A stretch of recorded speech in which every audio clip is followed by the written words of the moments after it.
Well, hi, we're back again with Jen and Jules, Hi, and guys. Jules and Jen, and this is our mediumship development evening, and I want to go over the homework that we had. Okay, so the homework was to get connected with Debbie and get connected with Timothy again, right? Go into their energies again and bring out more information.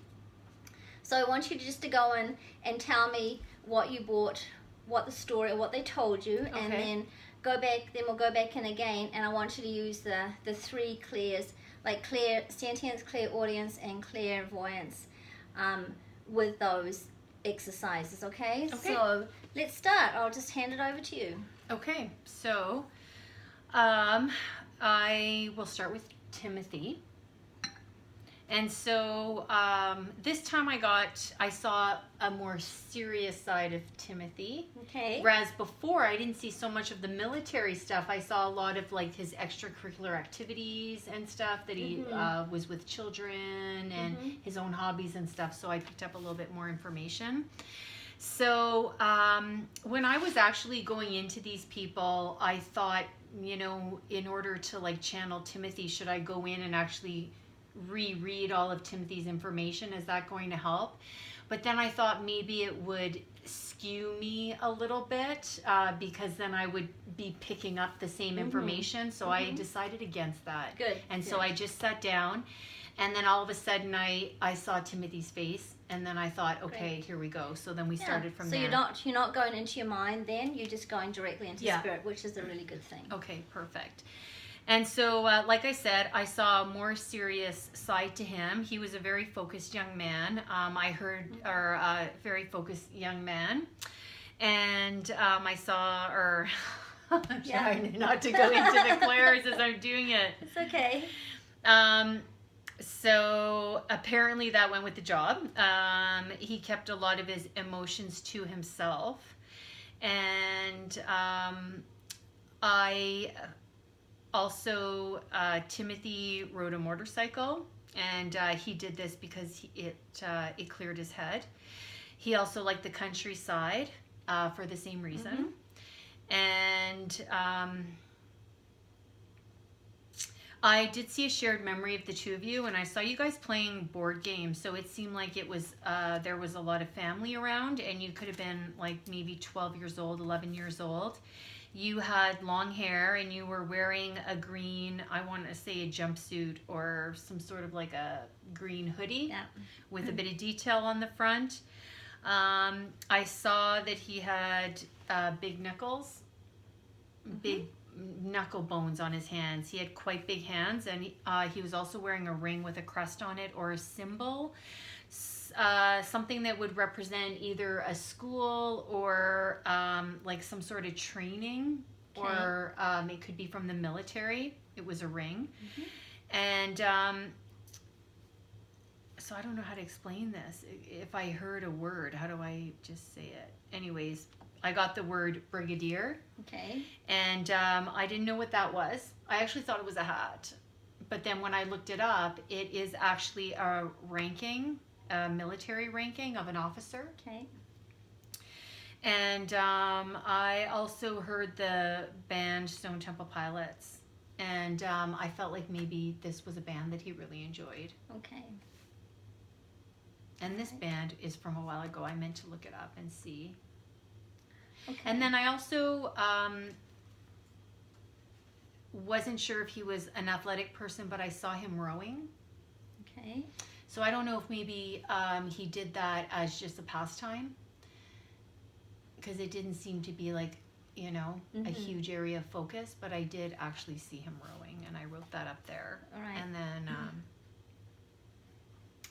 so that's what you got with Timothy. Yes. Let me go back into that and give you my take on that. Shared memory. So our families got together when he was younger. I would say that I did have long hair. I don't know about the outfit that I was wearing, but that's always a possibility. You can't remember back then. So how old would I have been? I said, like, I put 12 years old maybe. Okay. I said you were young enough. Yeah. Like... He would have been younger than me, and we did go to their home in do things with them.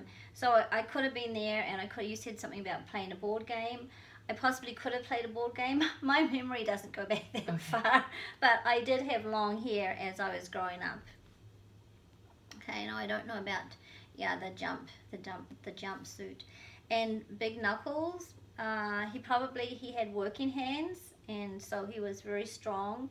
And you said athletic with the rowing. He was extremely athletic. I don't know about the rowing, but rowing in New Zealand is quite common. There are a lot of rowing clubs. Also, people fish a lot, and I know that he probably went fishing, and a lot of the times it's just going out into the ocean in a rowboat with a little motor on it. So that could be a good possibility there. I don't know anything about the band. Again, that's something that he brought through for you. So when they bring things through for you, don't ever negate them as it not true. Well, I had more info, but because I'm not allowed to use the Claire's, I can't say Well, it. you are in a minute. I know, but I can't give you all the information right now. Yeah. Ranking military officer. He was in the army, and I don't know what rank he was, but I think we talked about that before, the green or the blue or red berets he was in. I have no idea. So yeah, he definitely spent a lot of his time in the army. All right, motorcycle. The motorcycle is a key thing here. The motorcycle is really important. He did have a motorcycle. He did ride his bike a lot. He also was killed on his motorcycle as well. So that's very, very relevant. You have a lot of really good information here. Okay, I want you to go now into, we'll just go back into him, and then you can do the hearing, feeling, seeing. Well, yeah, it's just because it's hard to do it this way, because that's not how I actually wrote it. So when I said like that I saw his more serious side, and I heard him say it went with the job. I felt that he kept a lot of emotions to himself, and I heard someone say he was intelligent that way. That's why it's hard to say it if I don't go through it all. No, I just want you to go back and break it up, okay? So this is good, yeah. He liked to ride because it cleared his head, and I saw him in the countryside also. And he very much enjoyed the outdoors, and that's when I saw the rowing. Okay. When I saw you guys together, I asked him for a shared memory. He said that he always, you were like a sister to him. And then I saw him walking down a hallway with a sense of urgency, and he was opening doors and looking for people. So I don't know if that was like part of his job, if he would have ever, like in the military, like if there was ever any civilians that he worked with or anything. Like I didn't really understand that part. Okay.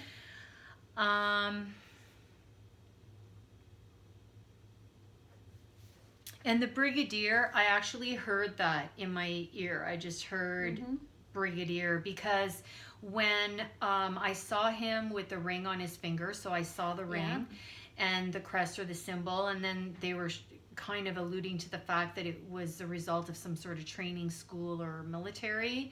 I couldn't understand which one it was, but then I saw an image of him marching in the rain, and I heard someone say brigadier. And so when I Googled the brigadier, then that's what I saw. And then the Stone Temple Pilots. Yeah, so I don't know what year. Do you know what year the shaman would have passed?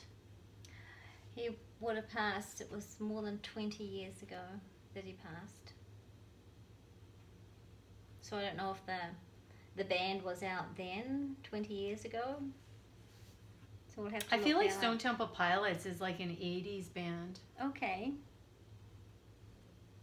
I'm going to look them up, and I'm going to pick out a song and listen to the song, and then next time when we come back, I'll tell you if that song is relevant to me. Okay. Because there's always a reason. For sure. And I got 2 dates, 1986 and 2008. Okay. I should Google Stone Temple Pilots and just see when they came out. I'm pretty sure it was like 1968. I don't know what 2008 is, but yeah. No, I don't know either. There is relevance in everything though, so don't discount anything. That's really good. I think that's good. Going back to the image of the ring. Yeah. because he was in the forces, he may have had a ring with a crest on it. And then marching in the rain. Definitely it rains in New Zealand in the wintertime all the time, and he probably was in Wairuru where it snows and rains all the time. That's like the military training facility there. So I would say yes, that would be true. You've got a lot of really good relevant information here, and some of the information that you have I don't know about, but you know, again, we don't need to discredit the information, and we definitely, that's going to be something that we're both going to look up, is that Stone Temple Pilots. And I want you to find, just grab a song out of there too and listen to the song. Okay. And then see if the song is relevant to you when we come back, because there's obviously, he's given a message to both of us to do that. Well, I kind of felt like when I was doing the reading that it was his favorite band. I don't know, maybe it was, I know they're from California. Do you? I don't know, like, who they are at all. So we'll do it a little bit later then, okay? Now I want you to tell me about Debbie. Jules went into the power of Debbie as well, and now she's going back into the power to get more information. Okay, so the first thing I saw of Debbie is I saw her fighting with a person inside and outside of the house. And then I heard a gunshot, which we had already discussed. Yeah. And when I heard the gunshot, I automatically saw, like, I had the feeling of falling in the grass. Okay. And so when I saw that, I felt obviously sad for her, and so I said that I'm sorry, for what happened. But then all of a sudden, it was different. I saw her walking through grass, tall grass, and she was just in a state of grace. And as she was, and I'm getting goosebumps out of saying it, as she was walking, she was letting her hands kind of touch the top of the blades of the grass. And she was just letting me know that, she's okay now. Like, she's at peace now. She's not afraid anymore. And whatever this was is, Yeah. And she's wearing a floral blouse. And and then we moved on from there. And I saw her at one point with a hockey stick, like a goalie stick in front of her. And so I know she was a tomboy and stuff. I'm not sure if you know if she played ringette or hockey or anything like that. Okay, keep going. She also showed me a piece of jewelry that was like, it was quite beautiful. It was a blue-green stone, very sparkly, and it looked like there were some gemstones or diamonds around it, and it may have even opened as a locket. And I just saw her show that to me in her hand, and I'm not sure why. But then I was telling you that I got a bit distracted, and I was thinking about this vegan cheesecake that I'm going to make tomorrow night with cashews, using cashews. And I was thinking that, and then I realized that I had kind of gone off. But then all of a sudden I saw her, and she was standing in front of a table full of baked goods. And she seemed quite proud of the fact that she also liked to bake. Okay. All right. And that was it for her. I didn't really get anything else there. Okay, so my feedback on that, fighting inside and outside. So she did have a volatile relationship with her husband towards the end of her life. And you heard the gunshot. Definitely she passed from, I would say, gunshot plus we'll just put it there. Part of the reason she passed was from gunshot, falling in the grass. She loved the outdoors. Was she outdoors though when this happened? No, she was indoors. She was indoors. So falling in the grass kind of relates again, going back to, let's see, you said she was in a field with grass, and she was like walking in the grass and moving her hands over the grass. That probably would be, I would say that would be like wheat, maybe hay, because she did come from a farm, and she loved to walk out in nature, and she loved to look out in the farm. So I would say she definitely is with nature and spirit as she was with nature here as well. So that's pretty relevant on that count. And floral flowers, yeah, I did see her with flowers that were kind of florally. Yeah. Like button-up blouses. They were buttoned up with a collar. She was just wearing a blouse, and I just remember a lot of bright colors on it. Yes. And I think it was just part in her. I mean, obviously, if she's trying to give the message off that she's at peace, she's not going to be wearing like a Motley Crue t-shirt. Like, I think what she was wearing was just to show me that she's happy, she's relaxed. And she was colorful, and she did wear nice colors when she was here as well. So the hockey stick and the goalie, from memory, I think she played ringette when she was younger. I get that feeling, and I think she did, because she was quite stocky, but she was muscly as well. She's tomboy. She's not like me. She's not skinny and small. She had muscles, and she was small. It was definitely a goalie stick that was in front of her. And at peace. She is at peace because she's come through before. We were trying to figure out, a whole bunch of us mediums, where the weapon was that she, passed off, and where the gun was. And she just came through and she said, you know what, that's irrelevant now. It doesn't really matter. She said, it matters that I need to tell you that I've passed and I'm happy and I'm in peace. So I live in spirits and God's love and light in peace now. She said, I want you all just to put that aside and move on from there. That's interesting, because that's kind of what I felt like she did to me after I kind of saw that little part in the beginning, and then she just kind of dismissed it and showed herself walking the grass to say, this is me now. Yes. I'm getting goosebumps. Yeah. Too. So she didn't want to go back into the horror of how she passed. She only wanted to be acknowledged in the true light of love that she lives in right now. Okay? Yeah. All right. I don't know anything about the jewelry, but it says green blue stone. That's really sparkly. It was sparkly. You know that amylite? Is that the Alberta stone? It's a fossilized stone, and it's a gem. I think it's called amylite. I think she had a piece of jewelry or a necklace with that. I'm pretty sure it's called amylite. Anyway, if anybody knows what the Alberta stone is, please email me and let me know. But I think that was a stone, and it's fossilized. It's very, very, very pretty. So that's kind of the memory, the feeling that I get of her. She had a piece of that.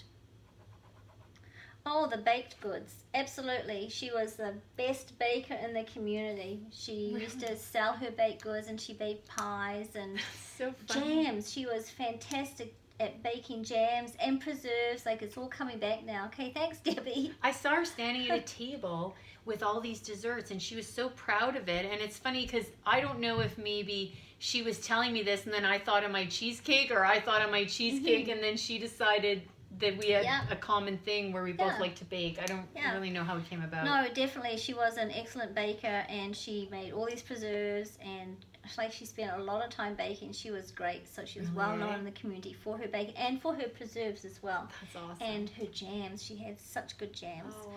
All right, so that's Debbie. Now I want you to go back in and pull out some of the different clears.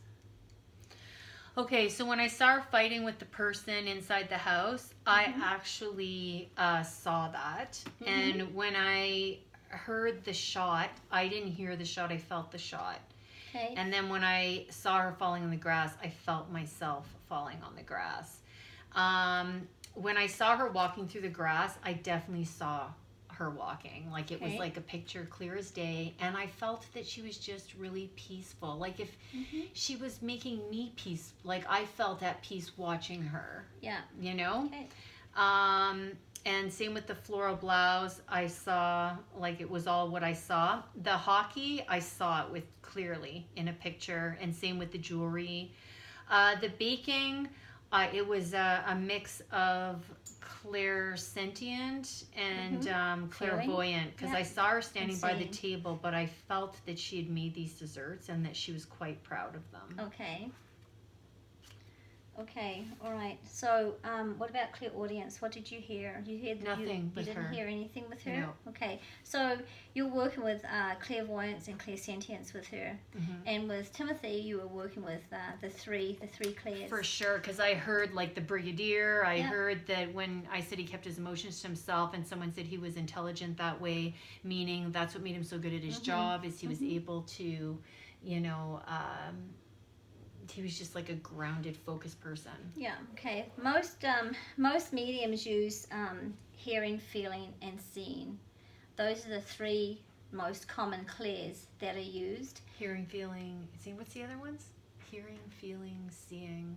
Oh, there's clairgustance, clairtangence, and oh my God, there's 8 main ones. That's right. But the 3 that you've brought forward are the most common that we use. Okay, and that's great because Jules is using those without even me telling her to use them. So we just need to bring that out and to let you recognize that, yeah, hey, you know what? You definitely do have it. Well, I'm starting to notice it more because before I started doing this with you, you know, I was told I was clairvoyant, and then I remember you saying, well, that's not really important, and now I understand why. Because when I'm actually sitting and getting messages, I'm noticing that they're coming in different ways, or sometimes all together, and then I'm able to form a thing. So it's true, like it's I couldn't say to them, I want you to only show me stuff, because it all works together to build a story. So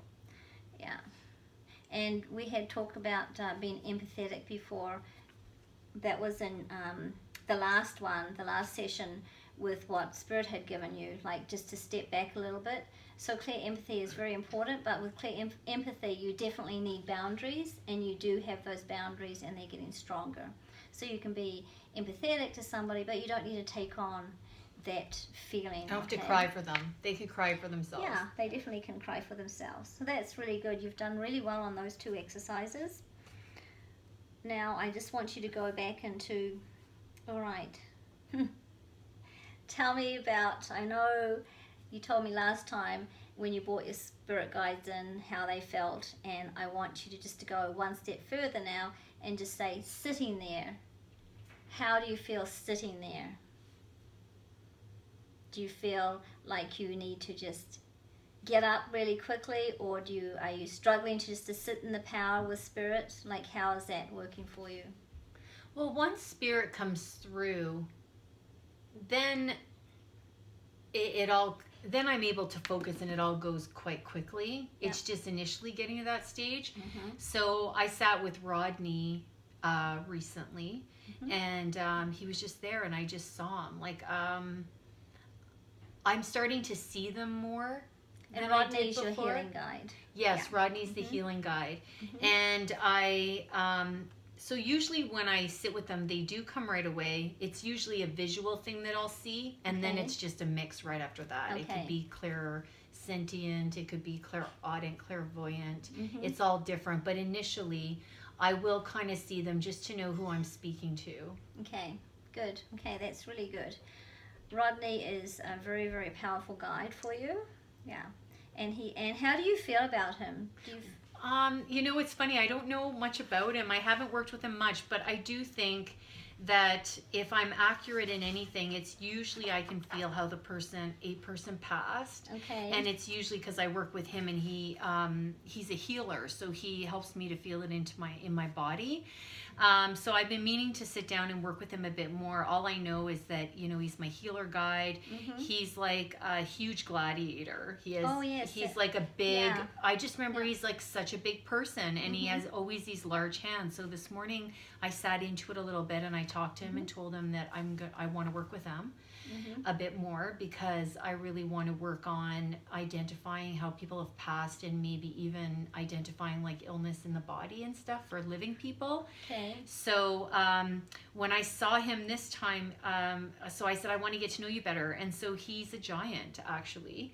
And when he showed me him as a giant, I thought, that's so funny, because I've always believed in giants since I was a little kid. Okay. And then I saw me as a small kid, like sitting on his shoulder. So I feel like Rodney's been around me for quite a long time. Okay. And he's kind of been waiting for me to notice him. Mm-hmm. And so that's really cool. So I'm excited to learn more about him. Well, that's good. So he stepped forward at the same time that you stepped forward as well. That's good. All right, one last thing here. How did your map go? You drew your map. Oh, yeah. See, I don't forget everything. I do remember a few things here. It's just a basic map. Like, it really just looks like a bunch of crumbs on a plate. But, so it's kind of just like this. And so basically what it is it just represents all of these little markings represents different lessons for my soul in this lifetime. And each time I learn a lesson and I'm able to move past it, then I move to another place on a map, and hopefully the weather gets warmer, the beaches get brighter. Yeah.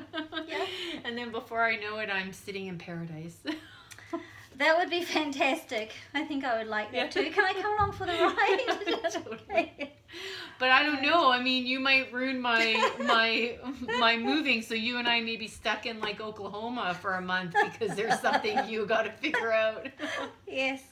Okay, well, I think that's done. Like, we've done for this chapter for number 14, session number 14. I want to give you your homework for session number 15. I just need a pen. Coming up here. Yeah, well, you tell it to me and then I'll write it down. Okay, all right. For number 15, I want you to color your guides. Oh, yeah. And so we discussed this a little bit before we came on. So coloring your guides is every guide, as you know, every guide is a color, represent a color. Actually, you're right. Okay. I thought that was my homework from last class, but this is this homework from this class, okay? You're right. So the homework, this is a homework for session number 15, okay? Okay. All right. So color your guides, and that means you have watercolors or acrylics at home. I do. Okay. So you need to sit down with a piece of paper, and then you need to get your guides in order, and then just like pencil in your guides, and then get a color for every guide. Before you do that, I want you to pick out a solid color, and I want you to cover your paper with the solid color, any color that comes to mind, that comes to you, and then like just swirl it on the paper. Okay. Then after that, just pencil in your guides, take whatever color you want that represents every single guide that you have, put it on, and then mix those colors again. So it's like a vortex almost. That's funny. As you were talking, Rodney told me what color he was. Oh, good. Just write it down. Then you'll have his color. Yeah.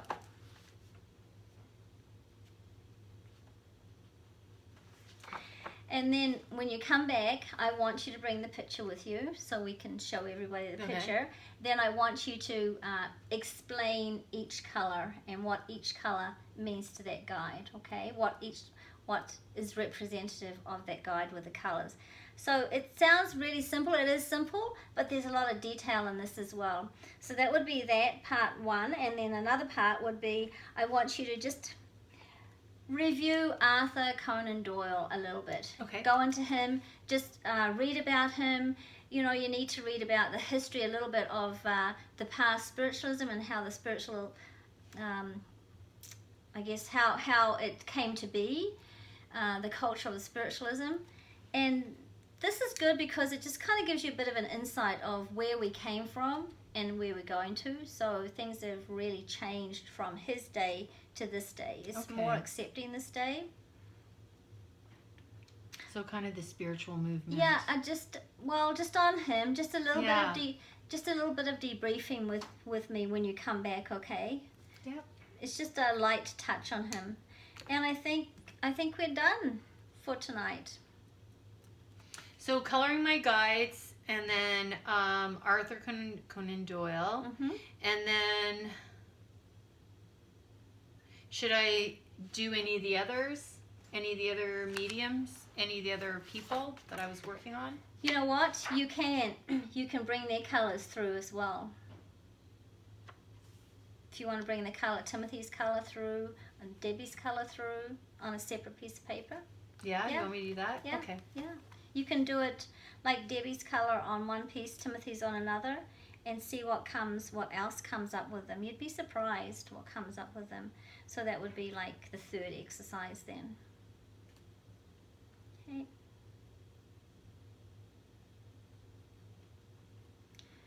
All right, I think we're done. Now that you're confused. No, I got it. We're gonna finish I just got to write it in a way that it makes sense to me. you. Otherwise, I look at it and I'm like, what is she wanting me to do talking here? about. Yeah. Okay, perfect. All right, so we're gonna thank you for coming in. The spirits and spirits love and light, let them go. And blessings to all of you. It's getting close to Christmas. I'm not ready. Bah humbug. Yeah, it's going to be fun. Yeah, I have an event coming up at Christmas time, so it'll be great. But anyway, thank you very much for viewing this video, and we will let you go and bless you all. Thanks so much, guys.